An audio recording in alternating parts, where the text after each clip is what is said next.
Good evening my dear student, आप सभी का वेलकम है ड्यू नर्सिंग क्लासेस में। आज हम पढ़ेंगे, आज का मोस्ट ऑफ इम्पोर्टेंट टॉपिक है सीपीआर। तो आज का जो टॉपिक है, आज हम पढ़ेंगे सीपीआर। सीपीआर मीन्स होता है कार्डियो पल्मोनरी रिसक्सिटेशन।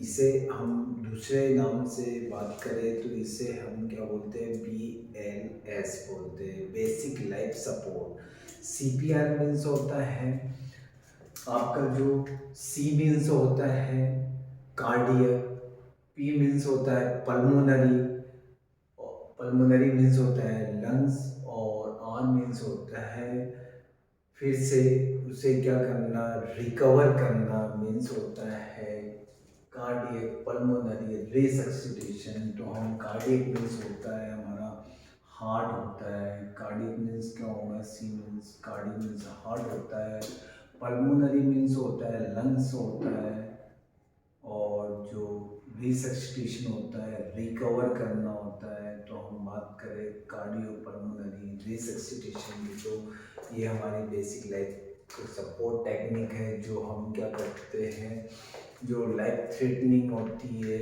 उसे हम क्या करते हैं, उस पर्सन के लिए एक टेक्निक के थ्रू हम क्या करते हैं, आर्टिफिशियल टेक्निक, या तो हम क्या करेंगे, जो हमारी जो लाइफ थ्रेटनिंग है, कुछ सीवियर ट्रॉमा हो गया हो या कोई एक्सीडेंटल हो गया हो, मेजर एक्सीडेंटल हो गया हो, उस कंडीशन में हम क्या करते हैं, पेशेंट अनकॉन्शियस हो जाता है, जिसकी पल्स वगैरह प्रॉपरली नहीं चल पाती है, उन्हें इमरजेंसी ट्रीटमेंट देना होता है, तो उस टाइम में हम क्या करते हैं, सीपीआर देते हैं। बात समझ में आ रही है?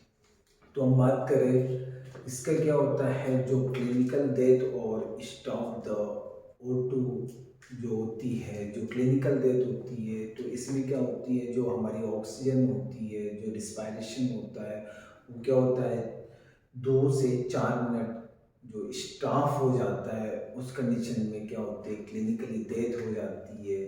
ठीक है, तो इसीलिए हम क्या करते हैं, सीपीआर प्रोवाइड करते हैं। बात करें सीपीआर, सीपीआर के गाइडलाइन में, तो सीपीआर जो था इसे क्या किया था, अमेरिकन जो अमेरिकन हार्ट एसोसिएशन ने इसे इस सीपीआर को लेके आए थे। ठीक है, और ये 2010 में आया था, और अभी जो सीपीआर जो हम देते हैं, जो प्रोसीजर होती है, उसमें कुछ मॉडिफाई भी किया है। 2020 में इसका मॉडिफिकेशन हुआ है। बात समझ में आ रही है? कुछ गाइडलाइन चेंज हुई है 2010 में। नेक्स्ट बात करें हम cardiac stand still. Cardiac stand still जो होता है, इसमें ईसीजी जो आती है, जिसे हम कार्डियो या इलेक्ट्रोकार्डियोग्राम के नाम से जानते हैं, जिससे हम क्या करते हैं, जो हमारा हार्ट होता है, तो उसके जो एक्टिविटीज़ हैं उसे मेज़र करने के लिए, या हार्ट जो पंप करता है या सर्कुलेशन करता है या बीट करता है, उसे मेज़र आउट करने के लिए हम क्या करते हैं, ईसीजी एक मशीन का यूज़ करते हैं, जिससे कि एक जो ग्राफ आता है उसमें हम पता कर सकते हैं कि हार्ट के अंदर क्या कंडीशंस है, क्या सिचुएशंस है। ठीक है, तो वो कैसे हो जाती है, वो फ्लैट हो जाती है, और उसकी वजह से हम शो कर देते हैं दैट को। तो जो फ्लैट ईसीजी होती है उसे डिनोट करते हैं हम दैट के नाम से। बात समझ में आ रही है? तो स्टेल स्टैंड जो होता है, इसमें पेशेंट की क्या हो जाती है, जो ईसीजी आती है, जो कार्डियोग्राफ जो आती है, इलेक्ट्रोकार्डियोग्राफ जो आता है, उसमें ईसीजी कैसे हो जाती है, फ्लैट हो जाती है। बात समझ में आ रही? जब फ्लैट हो जाती है मीन्स पूरी सीधी हो जाती है, ऐसे सीधी हो जाएंगी, ऐसे सीधी हो जाएंगी, तो पेशेंट की क्या हो जाएंगी, डेथ हो जाएंगी। बात करें हम इसी के साथ में जो सीपीआर वेंटिलेशन ब्रीथिंग जो देते हैं, हम सीपीआर वेंटिलेशन जो ब्रीथिंग देते हैं वो हम कैसे देते हैं, मतलब जो कुछ नाम है इसके, तो एडवांस सीपीआर के नाम से जानते हैं, या सीपीआर 10 किस नाम से जानते हैं, जो क्या करते हैं एडवांस सीपीआर को। और क्या होता है दूसरा नाम है इसी का, दूसरा नाम होता है सीपीआर 10 के नाम से भी जानते हैं। और और भी नाम से जानते हैं, हैनसन के नाम से जानते हैं और कंटिन्यूस सीपीआर के नाम से भी जाना जाता है। बात समझ में आ रही है? तो जो अब क्या करते हैं हम, जो सीपीआर परफॉर्म द सीपीआर, तो परफॉर्म द सीपीआर जो पहले जो 2010 में जो अमेरिकन हार्ट एसोसिएशन ने जो गाइडलाइन दी थी, तो पहले क्या था, ABC था। क्या था? ABC, जिसे हम क्या बोलते हैं, एयरवे ब्रीथिंग सर्कुलेशन। क्या बोलेंगे हम? Airway breathing circulation. तो एयरवे ब्रीथिंग सर्कुलेशन को अभी चेंज करके कैप कर दिया है। क्या कर दिया? कैप। कैप के नाम से जानते हैं, ठीक है। तो ये होता है कंप्रेशन एयरवे ब्रीथिंग। किस नाम से जानते हैं हम? अभी जो न्यू मॉडिफिकेशन किया है अभी फिलहाल में, तो इसमें क्या चेंजेस आया है? Compression airway breathing. बात समझ में आ रही है?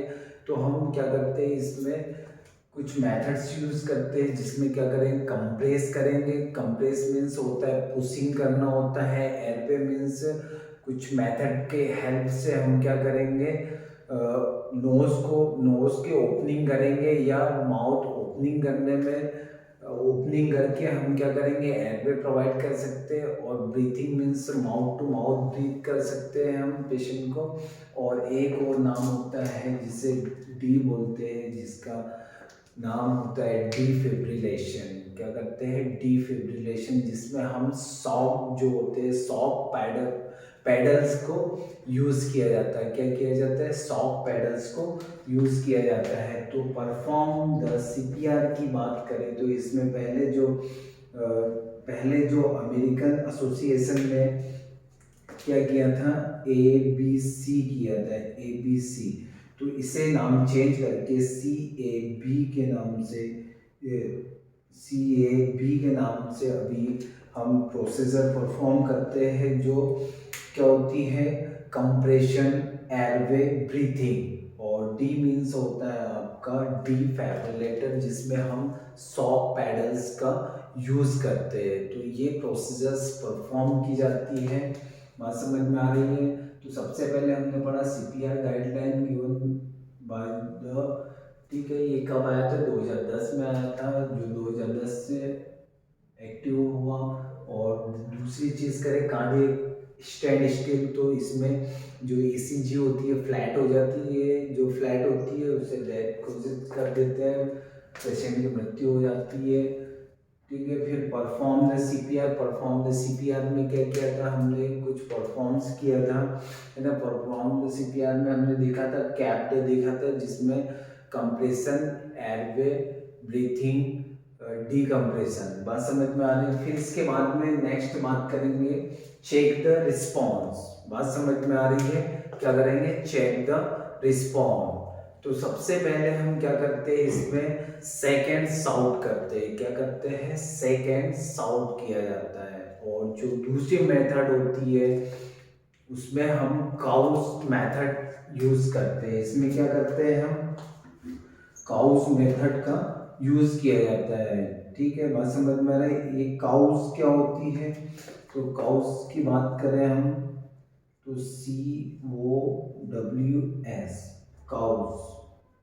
बात समझ में आ रही है? तो काउस का मीन्स होता है कि पेशेंट से हम उसका, पेशेंट का क्या जानना चाह रहे हैं, हम रिस्पॉन्ड चेक कर रहे हैं। बात समझ में आ रहा है? पेशेंट का क्या रिस्पॉन्ड चेक करते हैं। तो एक मेथड होती है काउस, जो स्पेशली यूज की जाती है। तो हम C मीन्स होता है कैन यू हैव मी, क्या आप मुझे सुन पा रहे हो।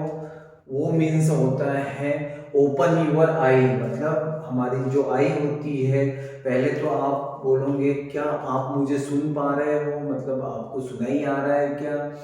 और सेकेंड होता है ओपन यूर आई, मतलब आप आँख खोलिए, है ना। आँख खोल रहे या ओपन कर रहे हैं या नहीं कर रहे, तो रिस्पॉन्ड चेक करना है। देन W से होता है, W मीन्स होता है, क्या होता है, W means what is your name, means आपका नाम क्या है, आप कहाँ से आए हो, ठीक है। देन इसके बाद में S मीन्स होता है एक्सक्यूज हैंड, मीन्स क्या करोगे, हेल्प करोगे, ठीक है, उसे उठाने के लिए हेल्प की ज़रूरत पड़ेगी या उन्हें हेल्प करना है। क्या आप स्क्यूज हैंड कर रहे हो? स्क्यूजिंग हैंड मीन्स हाथ से हेल्प करना, उठाना है, ठीक है, बात समझ में आ रही है। तो हमने क्या देखी, दो मेथड देखी, एक सेकंड साउट देखा था, दूसरा हमने काउज मेथड देखी थी। काउज मेथड में क्या था कि कैन यू हैव मी, क्या आप मुझे सुन पा रहे हो। दूसरा हमने देखा था डब्ल्यू ओ मीन्स होता है ओपन यूर आई, मतलब आप खोलिए आप, ठीक है। फिर थर्ड था आपका डब्ल्यू, तो व्हाट इज योर नेम होता है, मतलब आपका नाम क्या है। एस मीन्स होता है एक्सक्यूज हैंड मीन्स आप मतलब फ्लैक्सिबिलिटी है या आप मतलब हेल्प के लिए बोल रहे हो या नहीं बोल रहे हो। बात समझ में आ रही है। तो आपको मैंने चेक द रिस्पॉन्ड बताया। अब इसके बाद में इंडिकेशन, मतलब किस किस कंडीशन में हम क्या करेंगे, सीपीआर देंगे, क्या किस किस कंडीशन में हम सीपीआर देते हैं। तो सबसे फर्स्ट इन ऑल बात करूं मैं तो कार्डियक अरेस्ट, हम क्या करते हैं, कार्डियक अरेस्ट होता है उस कंडीशन में सीपीआर दे सकते हैं, या रिस्पायरेशन अरेस्ट में दे सकते हैं, ठीक है, या मेजर आरटीए की कंडीशन में दे सकते हैं, या इलेक्ट्रिकल शॉक, किसी पेशेंट को इलेक्ट्रिकल शॉक लगा हो उस कंडीशन में दे सकते हैं, या फॉरेन बॉडीज एयरवे ऑब्स्ट्रक्शन, मतलब आपके, ठीक है, आपके एयरवे के अंदर क्या हो गया है, ऑब्स्ट्रक्शन हो गया हो, या फॉरेन बॉडीज क्या हो रही है, इंटर हो रही है, या इंटर हो चुका है वहाँ पर ऑब्स्ट्रक्शन हो रहा है, उस कंडीशन में दे सकते हैं। और ड्राउजिंग मीन्स होता है आप पानी के अंदर क्या हो गया, डूब रहे हो, उस कंडीशन में हम क्या कर सकते हैं, सीपीआर देते हैं। नेक्स्ट बात करें, ठीक है, तो इंडिकेशन आपको समझ में हो गया, मोस्ट ऑफ कार्डियक अरेस्ट में देते हैं। दूसरा तो रिस्पायरेटरी जब अरेस्ट आ जाता है उस कंडीशन में देते हैं, या कभी एक्सीडेंटल, मेजर एक्सीडेंटल, बहुत बड़ा कोई एक्सीडेंट हुआ है उस कंडीशन में पेशेंट अनकॉन्शियस वगैरह हो गया है, या पेशेंट की पल्स वगैरह या हार्ट रेट थ्रेटनिंग कंडीशन में आ रही है, ठीक है, इमरजेंसी कंडीशन में है, तो उस कंडीशन में दे सकते हो, या इलेक्ट्रिकल शॉक की कंडीशन में भी दे सकते हैं। ड्राउजिंग मतलब कोई डूब गया हो तो उस कंडीशन में भी हम क्या करते हैं, सीपीआर परफॉर्म करते हैं। तो बात करें हम next assessment of CPR. CPR को असेसमेंट करने के लिए, सीपीआर को क्या करेंगे हम, असेसमेंट करने के लिए क्या चीज़ें होना चाहिए, तो apnoea, apnoea means absent of respiration, क्या हो रहा है, एपनिया में क्या हो रहा है, प्रॉपरली रिस्पायरेशन नहीं ले पा रहा है, या अपसेंट ऑफ पल्स, ठीक है, बात समझ में आ रही, क्या होता है अपसेंट ऑफ पल्स, क्या हो रही है इसमें, पल्स अपसेंट हो रही है, ठीक है। उसके बाद में डायलेटेड पल्स, प्यूपिल क्या हो रहा है, प्यूपिल क्या हो रहा है, डायलेट नहीं हो पा रही है उस कंडीशन में, या फिर साइनोसिस की कंडीशन में, किस कंडीशन में, साइनोसिस की कंडीशन में भी देते हैं। और नेक्स्ट बात करें हम तो क्या कंडीशन में देते हैं, अनकॉन्शियस, पेशेंट अनकॉन्शियस है तो उस कंडीशन में भी हम क्या करेंगे, असिस्टेंट ऑफ सीपीआर, है ना। सीपीआर देने के कुछ तरीके होते हैं, जब रिस्पायरेशन नहीं चल रही हो, या हम बात करें कि हार्ट बीट नहीं हो पा रहा है, ठीक है, या पल्स पल्स भी क्या हो रही है, बीट नहीं हो पा रही है, या पेशेंट अनकॉन्शियसनेस हो गया हो, या पेशेंट की बात करें किसी कंडीशन की वजह से सर्कुलेशन नहीं हो रहा है, मीन्स साइनोसिस हो रही है, उस कंडीशन में हम क्या करते हैं, सीपीआर देने के लिए असेस करते हैं कि इस कंडीशन में हम सीपीआर दे सकते हैं। बात समझ में आ रही। नेक्स्ट बात करें check the pulse side. Pulse side check करने के लिए हम क्या करते हैं, पल्स साइड चेक करेंगे तो हम अलग अलग टाइप से करेंगे। अडल्ट में अलग करते हैं, और चाइल्ड में अलग करते हैं, और आप बात करें न्यू नेट में अलग करते हैं, या इन्फेंट में अलग की जाती है। बात समझ में आ रही है। जो इन्फेंट होगा उसमें क्या करते हैं, अलग की जाती है ना इन्फेंट में। तो चाइल्ड की बात करें हम, चाइल्ड में कहाँ से करते हैं, कैरोटाइड पल्स करते हैं। कौन सी पल्स करते हैं, कैरोटाइड पल्स करते हैं। ठीक है, बात समझ में आ रही है। जब भी पल्स साइड चेक की जाती है तो वहाँ पर क्या होता है, सर्कुलेशन। ठीक है, बात समझ में आ रही है, क्या होता है, सर्कुलेशन। तो सर्कुलेशन किस जगह हो रहा है, मतलब हम अलग अलग कैटेगरीज में हम क्या करते हैं, पल्स चेक करते हैं। तो अडल्ट की बात करें तो अडल्ट की कैरोटाइड पल्स चेक करते हैं। देन इसी के साथ में जो चाइल्ड की बात करेंगे, ठीक है, अडल्ट में हम कैरोटाइड पल्स चेक करते हैं। चाइल्ड के अंदर फीमोरल पल्स चेक की जाती है। देन वो भी, इसमें भी कौन सा होना चाहिए बेबी, मोर देन 8 ईयर वाला, इसे भी हम चाइल्ड में ही काउंट करते हैं। ठीक है, और इन्फेंट की ब्रैकियल पल्स चेक की जाती है। बात समझ में आ रही है। अब क्या करते हैं, जो पल्स किसी पेशेंट की नहीं आ रही है, या जब भी मतलब अडल्ट पर्सन है, तो उसे जब भी ऐसी कुछ थ्रेटनिंग हो रही है, कैरोटाइड पल्स नहीं आ रही है, तो उस कंडीशन में हम एक कोड कोड बनाते हैं। वो कोड का नाम होता है ब्लू कोड। ठीक है, जब भी सीपीआर के लिए या कार्डियक अरेस्ट आ गया हो, या कोई इमरजेंसी कंडीशन है जिसे सीपीआर दे रहे हैं हम, तो वो कंडीशन में हम एक कोडिंग देते हैं। ये एक रिस्ट बैंड होती है जिसे हम ब्लू कोड के नाम से जानते हैं। बात समझ में आ रही है।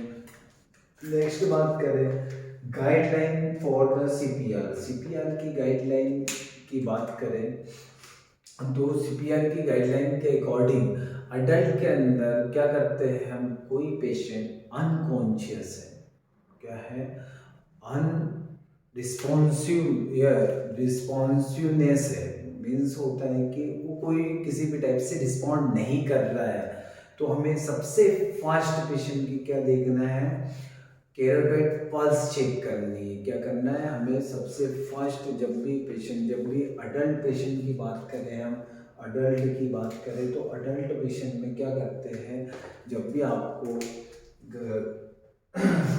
क्या करना है, गाइडलाइन फॉर सीपीआर, मतलब किसी को भी सीपीआर देने के पहले एक गाइडलाइन होती है। उस गाइडलाइन के अकॉर्डिंग बात करूँ मैं, तो जो अडल्ट पर्सन होता है, अडल्ट पर्सन में हम सबसे पहले क्या करते हैं, डिटरमाइन अनरिस्पॉन्सिवनेस। क्या करते हैं हम, उसे पेशेंट को देखते हैं कि अनरिस्पॉन्सिवनेस है या रिस्पॉन्स कर रहा है।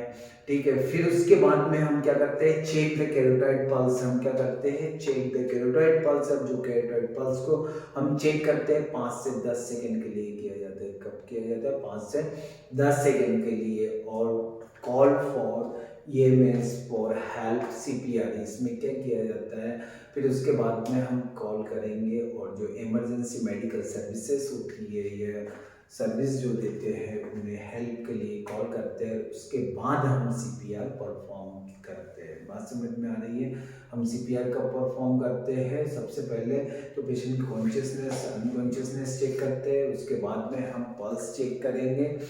देन उसके साथ में, उससे के बाद में हम क्या करेंगे, इमरजेंसी टीम को कॉलिंग करेंगे, हॉस्पिटल कॉल करेंगे, उसके बाद ही हम सीपीआर को परफॉर्म कर सकते हैं।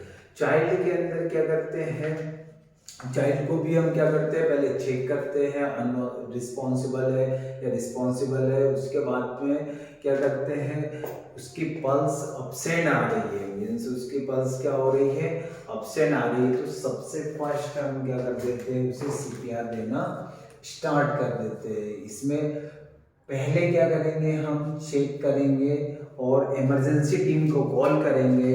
देन इसमें पहले सीपीआर देंगे चाइल्ड के अंदर, इन्फेंट के अंदर, और फिर क्या करेंगे, हम इमरजेंसी टीम को क्या करेंगे, कॉलिंग करेंगे आगे। इसके बाद में बात करें कंप्रेशन, कंप्रेशन की बात करें। ठीक है, सबसे फर्स्ट होता है कंप्रेशन। तो कंप्रेशन की बात करें तो कंप्रेशन हम कहाँ पर देते हैं, चेस्ट पे देते हैं, चेस्ट कंप्रेशन। बात समझ में आ रही है। तो इसमें बोथ हैंड का यूज किया जाता है। हैंड पोजीशन कैसे होनी चाहिए, ये ये नेचुरल कैसे होना चाहिए, मतलब किस नेचर में होना चाहिए, ठीक है, और लोकेशन क्या होती है, और रेट क्या होंगी, पोजीशन कैसे होंगी। तो हम बात करें, सबसे फर्स्ट बात करेंगे तो हैंड पोजीशन की बात करेंगे। तो कंप्रेशन में हमने देखा कि चेस्ट कंप्रेशन लिया जाता है। जो चेस्ट कंप्रेशन लेते हैं तो इसकी हैंड पोजिशनिंग होती है। तो हैंड पोजिशनिंग की बात करूँ तो सबसे पहले हम कौन सा हैंड लेते हैं, तो नॉन डोमिनेंट लेते हैं। नॉन डोमिनेंट मीन्स मेरा लेफ्ट साइड का हो गया, और उसी के ऊपर देन हम क्या करते हैं, डोमिनेंट हैंड को फिक्स करते हैं, ठीक है, और इंटरलॉकिंग फिंगर्स करके हम क्या करेंगे, पुश डाउन करेंगे। बात समझ में आ रही। तो सबसे पहले जो हैंड यूज़ किया जाता है जब भी हैंड पोजिशनिंग की बात करेंगे, तो नॉन डोमिनेंट लोअर हैंड हम यूज़ करते हैं। देन उसके बाद में डोमिनेंट हैंड का यूज़ किया जाता है। नेचर की बात करें तो नेचर कैसा होना चाहिए, हार्ड सरफेस होना चाहिए। जहाँ पर भी पेशेंट को आपने सीपीआर परफॉर्म कर रहे हो जिस जगह पर भी, तो कैसे सरफेस होना चाहिए, आपकी फ्लैट होना चाहिए, ठीक है, और कैसे होना चाहिए, हार्डनेस होनी चाहिए, फर्म होनी चाहिए। उस टाइम में हम क्या कर सकते हैं, सीपीआर को परफॉर्म कर सकते हैं, ठीक है। रिकवर द हार्ट, जब भी आप कंप्रेस करते हो तो आपके, जब भी कंप्रेस करते हो तो हार्ट रिकवर हो रहा है या नहीं हो रहा है, तो उस टाइम में आपको क्या चेक करना है, रिस्पॉन्ड भी चेक करना है। पोजीशन की बात करें तो सुपाइन पोजीशन होनी चाहिए। कैसे पोजीशन होनी चाहिए, रोज पोजीशन या सुपाइन पोजीशन में पेशेंट को रखा जाता है। नेक्स्ट बात करें हम रेट की, तो पर मिनट 100 कंप्रेशन होने चाहिए। कितने होने चाहिए, 100 कंप्रेशन होने चाहिए। लोकेशन की बात करूँ, तो लोकेशन में अडल्ट पर्सन और चाइल्ड पर्सन में, दोनों में, और इन्फेंट, अडल्ट पर्सन और इन्फेंट पर्सन के अंदर क्या करते हैं, दोनों में चेंजेस होता है। तो हम अडल्ट पर्सन की बात करें तो लोअर हाफ और मीडियन, जो जो लोअर होगा हमारा, जो मिडिल स्टर्नम होती है उसके हाफ में, ठीक है, बात समझ में आ रहा है। हाफ में क्या करेंगे, between the nipple centre of the, क्या करते हैं हम, ऑफ द हार्ट, ठीक है, बात समझ में आ रहा है। हार्ट के जो निप्पल्स होते हैं हमारे, जो मिडिल स्टर्नम होती है, तो मिडिल स्टर्नम के मिडिल पोर्शन से क्या करते हैं हम, काउंट करते हुए जो हार्ट वाला पोर्शन होता है उस जगह पर हम क्या करेंगे, काउंटिंग करके, या तो हम एक वर्ड में बोल सकते हैं, मिड ऑफ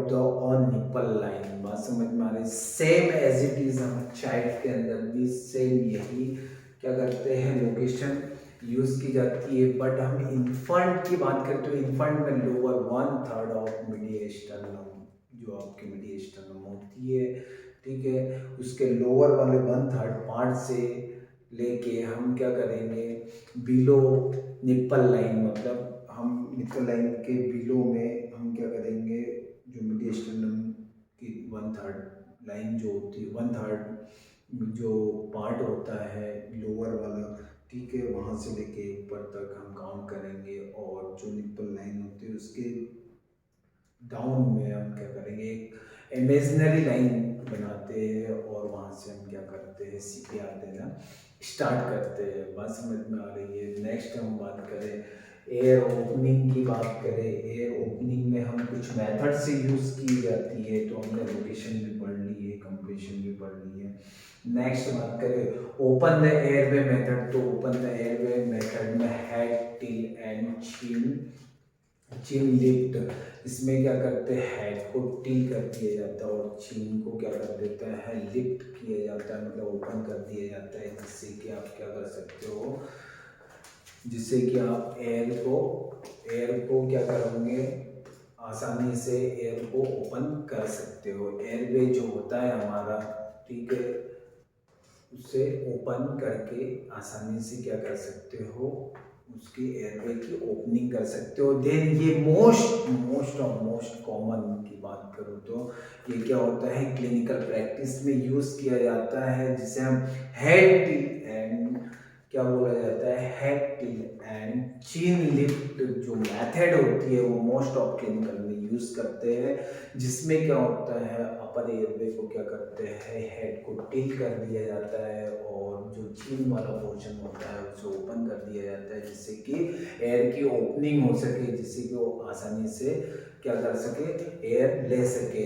बात करें हम जस्ट जॉ थ्रस्ट मैनुअर की, नेक्स्ट बात करेंगे। जॉ थ्रस्ट मैनुअर में भी क्या किया जाता है, न्यूट्रलाइज किया जाता है, जो नेक होती है उसे न्यूट्रलाइज किया जाता है, जिसमें मोस्ट कॉम्प्लिकेटेड ये इसमें क्या होता है कि स्पाइनल कॉर्ड और हेड इंजरी वाले पेशेंट को क्या करेंगे, हम नहीं करते हैं। बात समझ में आ रही है। नेक्स्ट बात करें तो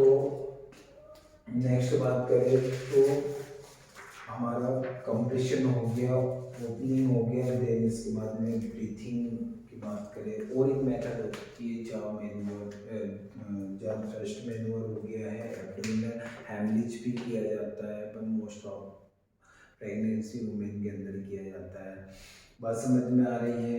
तो हमने कंप्रेशन भी पढ़ लिया, ओपन द एयरवे मेथड भी पढ़ ली, अब ब्रीथिंग मेथड पढ़ेंगे। तो बात करें इसमें क्या होता है, रेस्क्यूअर ब्रीथिंग दी जाती है, जिसमें माउथ टू माउथ दिया जाता है। इसमें चेस्ट कंप्रेशन करते हैं, इसमें हेड टिल और हेड टिल चिन लिफ्ट किया जाता है। देन इसमें क्या किया जाता है, माउथ टू माउथ दे सकते हैं breathing. Then mouth to nose होती है, इसमें क्या करते हैं, माउथ टू नोज होता है।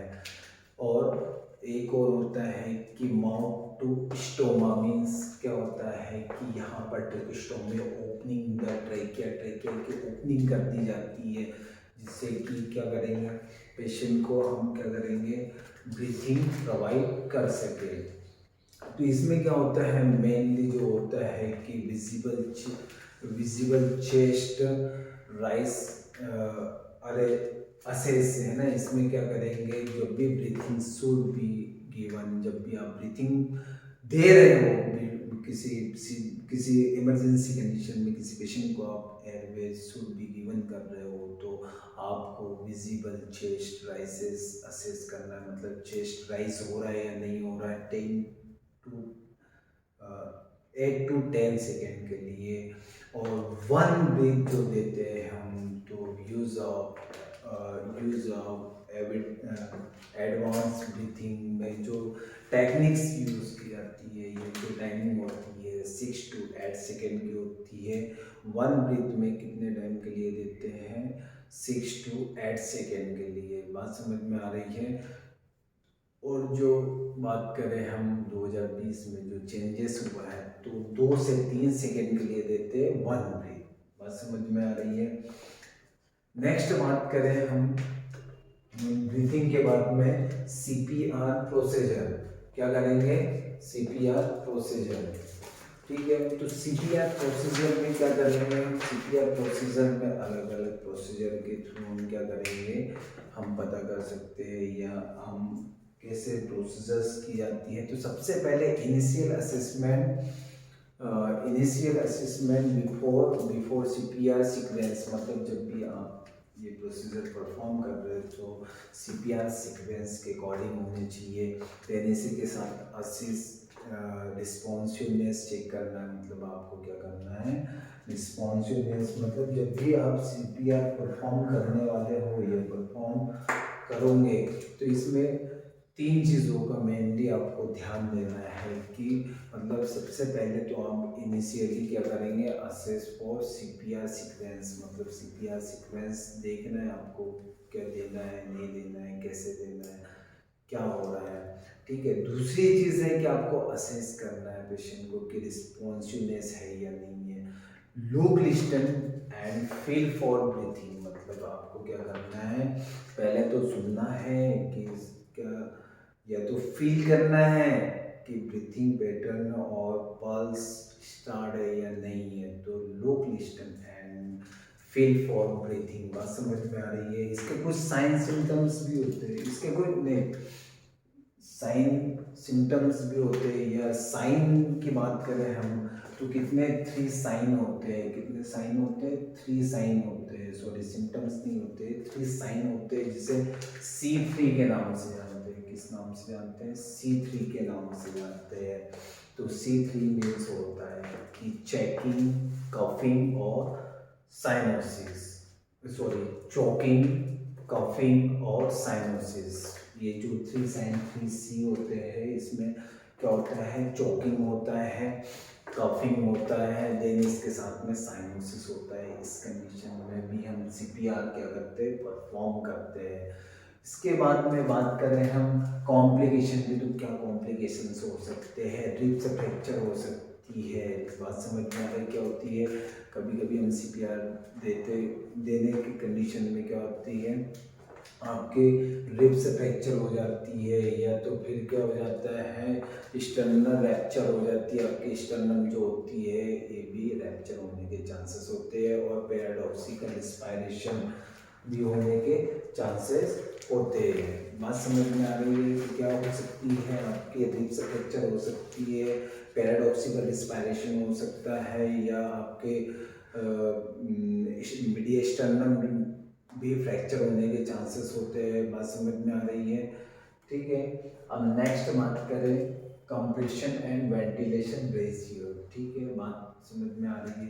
तो सबसे पहले बात करें हम कंप्रेशन एंड रेशियो की बात करें, तो सबसे पहले हम पल्स की बात करें।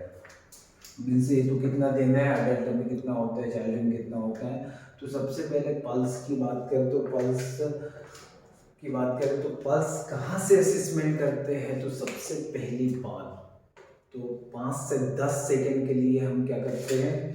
अडल्ट में चेक करते हैं। 5 से 10 सेकंड के लिए अडल्ट में चेक करते हैं, और वो भी कौन सी? कैरोटाइड पल्स चेक करते हैं। उसी के साथ में चाइल्ड की बात करें तो चाइल्ड के अंदर भी 5 से 10 सेकंड के लिए हम चेक करते हैं। जो फीमोरल होती है, फीमोरल के पास से चेक किया जाता है, आइडेंटिफाई किया जाता है कि पल्स स्टार्ट है या स्टॉप है। बात समझ में आ रही है? और इन्फंट की बात करें तो इन्फंट में ब्रेकियल पल्स क्या हो जाती है? इसमें स्टॉप हो जाती है। तो ब्रेकियल पल्स को आपको असिस्ट करना है। बात समझ में आ रही है? तो पल्स की बात करें तो अडल्ट में कैरोटाइड पल्स होती है, चाइल्ड में फीमोरल होती है, इन्फंट में ब्रेकियल पल्स होती है। जो अडल्ट में होती है 5 से 10 सेकंड के लिए हम चेक करते हैं। नेक्स्ट की बात करें तो कंप्रेशन। कंप्रेशन कैसे देना है आपको? तो 2 हैंडेड देना है ना। जो अडल्ट पर्सन है, ये अडल्ट पर्सन जो है उसमें 2 हैंडेड कंप्रेशन देना है। और बात करें चाइल्ड में तो 1 हैंडेड आपको क्या करना है? 1 हैंड से। तो अडल्ट होगा तो 2 हैंड से देना है, चाइल्ड होगा तो 1 हैंड से दे सकते हो। देन आप कोई इन्फंट होता है तो 2 फिंगर से देते हैं। देन आप थंब से भी दे सकते हो। बात समझ में आ रही है? नेक्स्ट की बात करें कंप्रेशन पोजीशन। तो कंप्रेशन पोजीशन कैसे होने चाहिए? तो कंप्रेशन पोजीशन मैंने आपको बताई थी कि जो अडल्ट होता है तो अडल्ट में मीडियस्टर्नम के मिडिल पोर्शन जो होता है, लोअर पोर्शन से क्या है, मीडियस्टर्नम के बीचों बीच वाले सेंटर से आपको क्या करना है? निप्पल लाइन पर एक इमेजिनरी लाइन के थ्रू क्या करना है? हार्ट के पास में, बिटवीन निप्पल ऑफ हार्ट के पास में आपको क्या करना है? जो प्रोसीजर है उसे परफॉर्म करना है। देन चाइल्ड में भी सेम एज इट इज आपको क्या करना है? वही चाइल्ड और अडल्ट में सेम आपको प्रोसीजर अप्लाई करनी है। देन इन्फंट की बात करें तो इन्फंट में क्या करते हैं? Just below nipple line. बात समझ में आ रही है? जस्ट बिलो निप्पल लाइन मतलब जो मीडियस्टर्नम का 1/3 पार्ट जो होता है, तो जो निप्पल लाइन होती है आपकी, उसके इमेजिनरी निप्पल लाइन के जस्ट नीचे में आपको क्या करना है? CPR प्रोसीजर परफॉर्म करना है। बात समझ में आ रही है? उसके बाद में नेक्स्ट की बात करें कंप्रेशन डीपनेस। तो इसकी कितने डीपनेस होना चाहिए? जो ये पेशेंट है 2 से 2.5 इंच होती है, मतलब कि 2 से लेके 2.5 इंच तक के क्या होगा आपके अडल्ट के अंदर में क्या होगा, डीपनेस होंगी, ये इंच होता है, 2 से लेके 2.5 इंच होता है, या अब 2 इंच भी कभी कभी पूछ लिया जाता है, तो 2 इंच होता है। और चाइल्ड में भी मोर देन 8 ईयर से ज़्यादा होना चाहिए, तो उसमें भी 2 इंच होता है। बट बात करें हम आगे, तो इन्फंट में जो होता है 1.5 इंच होता है, मीन्स होता है 1.5 इंच ही आपको डीपनेस रखनी है। नेक्स्ट बात करें हम कंप्रेशन रेट की, कंप्रेशन रेट की बात करेंगे तो 1 मिनट में क्या करते हैं हम, 100 कंप्रेशन करते हैं, चाहे चाइल्ड हो, अडल्ट हो, चाहे इन्फंट हो। बात समझ में आ रही है? कितना करना है आपको, 1 मिनट में 100 कंप्रेशन परफॉर्म करनी है, मीन्स मिनट में 1 मिनट में 100 कंप्रेशन आपको करना है। रेशियो की बात करें हम, कंप्रेशन एंड रेशियो की बात करते हैं, तो कंप्रेशन और वेंटिलेशन में क्या फ़र्क है, तो कंप्रेशन जो होता है वो होता है 30 होता है, और जो वेंटिलेशन होगा वो 2 होगा। चाहे आपके पास में 2 रेस्क्यूअर हो, चाहे 1 रेस्क्यूअर हो, बट एक कंडीशन में हम क्या करते हैं, इन्फंट जो चाइल्ड होता है, इन्फंट जो होता है उसमें क्या करते हैं, 15:2 होता है। क्या होता है, रेशियो की बात करें 15:2 होगा। बात समझ में आ रही है?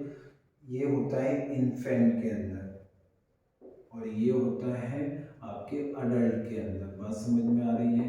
तो ये रेशियो परफॉर्म करते हैं। बात समझ में आ रही है? नेक्स्ट बात करें after CPR assessment. After CPR assessment means जब आपने सीपीआर दे दिया है उसके बाद में क्या असेसमेंट करना है, तो क्या देखना है, आई ओपनिंग देखना है, मीन्स आंखें खोल रहा है पेशेंट, या मूवमेंट ऑफ चेस्ट वॉल, मतलब क्या कर रहा है, हार्ट बीट कर रहा है, या एयर एयर रिस्पायरेशन कर रहा है पेशेंट, या check respiration and circulation of blood है ना बॉडी, वो क्या करना है, रिस्पायरेशन चेक करना है, देन सर्कुलेशन हो रहा है या नहीं हो रहा, साइनोसिस तो नहीं हो रहा है, देन हार्ट बीट, मतलब हार्ट का साउंड सुनना है कि हार्ट बीट कर रहा है नहीं कर रहा है, और उसके बाद में आफ्टर इसके बाद में देन आपको क्या करना है, पल्स भी चेक करना है कि पल्स बीट कर रही है नहीं कर रही है। बात समझ में आ रही है? तो आफ्टर क्या कर किया आपने, आफ्टर सीपीआर असेसमेंट, मतलब आपने जब सीपीआर देने के बाद में ये चीज़ें आपको चेक करना है। व्हेन